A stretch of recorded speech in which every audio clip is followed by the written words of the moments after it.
Hi, this is Jim Feldman, and I would like to introduce you to the PitchingMagic method for teaching somebody who has no prior knowledge about fast pitch pitching technique, how to effectively teach beginning and intermediate pitchers. The method is a step-by-step approach, each providing bite-sized chunks of information, and each focusing on an essential skill and building a foundation of knowledge for the teacher and a foundation of skill for the student. The steps are explained in the context of Kirk Walker's 4 key principles of fast pitch pitching.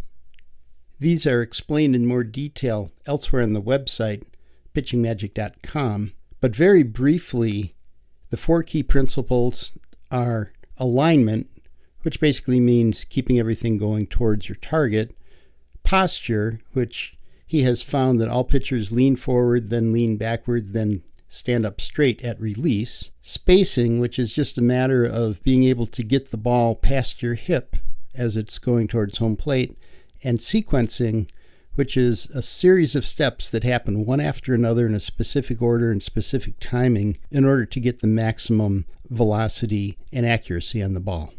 The actual technique presented in each step has come from my study of a lot of great college and All-American pitchers using slow motion, high definition video. If all the great pitchers do a particular thing, that's included. If all of the great pitchers do not do a particular thing, that is not included. And if some great pitchers do something one way and others do it the other way, it's probably come down to a matter of personal choice. Now, all of the pitchers I have studied have indeed followed Kirk Walker's principles, and for the things that really matter, which basically comes from the top of the circle down the backside through release, the great pitchers basically do everything exactly the same as each other. You don't need to be a rocket scientist to be able to understand or teach proper pitching technique. There's certainly no magic involved. All it takes is a good understanding of what the great pitchers are doing, and the method presented here will help you gain that understanding and gain the confidence to be able to pass that knowledge along to your pitching students. The teaching of pitching has changed significantly over the last 15-20 years or so. And high-speed, high-definition video is the reason. It fundamentally changed what we know about pitching. The technique incorporated into this instruction system is the same technique that's being taught by the best coaches in the country.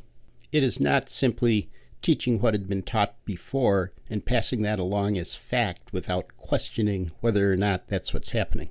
Human history is full of examples of things that we believe to be true that were ultimately proven to be not true, such as the sun revolves around the earth or that the earth is flat.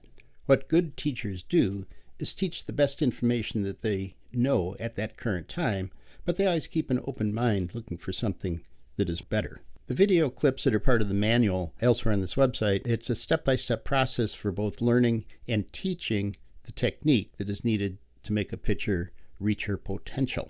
In the video clips in the manual, each one follows kind of a similar pattern in that the technique being presented will be demonstrated often by some younger pitchers, and then there will be a discussion as to what some of the common problems are and how to fix those. What this system of teaching does is it gives the student the mechanical pieces to work on, and then at some point the ability to be able to string them together and sequence them then kicks in, and then they'll be ready to throw with maximum efficiency. I'm now going to go through the steps in order, but not in any great detail, just enough to kind of show you how this process is going to work. The first step will be pushing your body forward all the way up to the point we call the K position.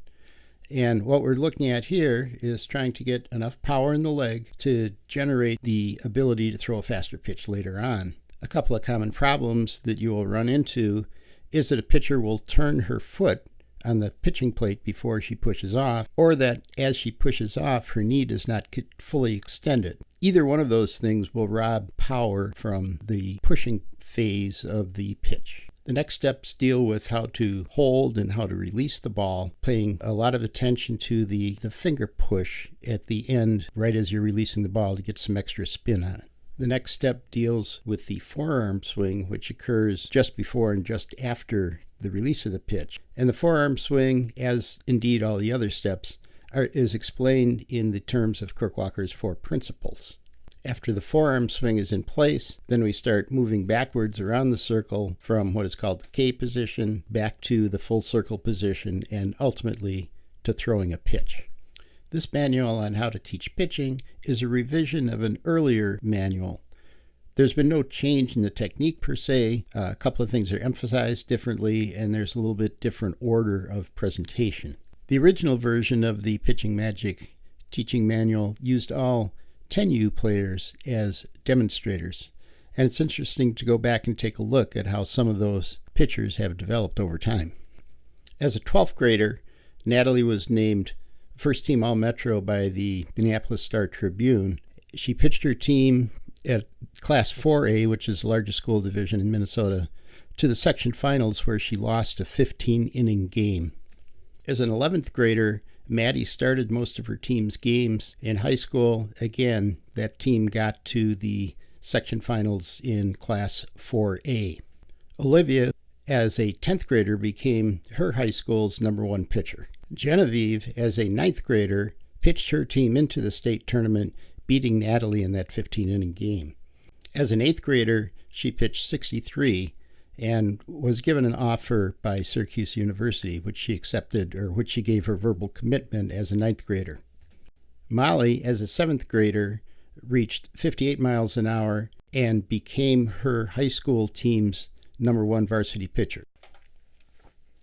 So as you embark upon your journey of teaching a beginner how to pitch, remember that the PitchingMagic manual can provide a base of information for you to do the teaching, and it can provide technique that will last the student a lifetime. But it is up to you to provide the patience and persistence that is necessary to develop a young pitcher.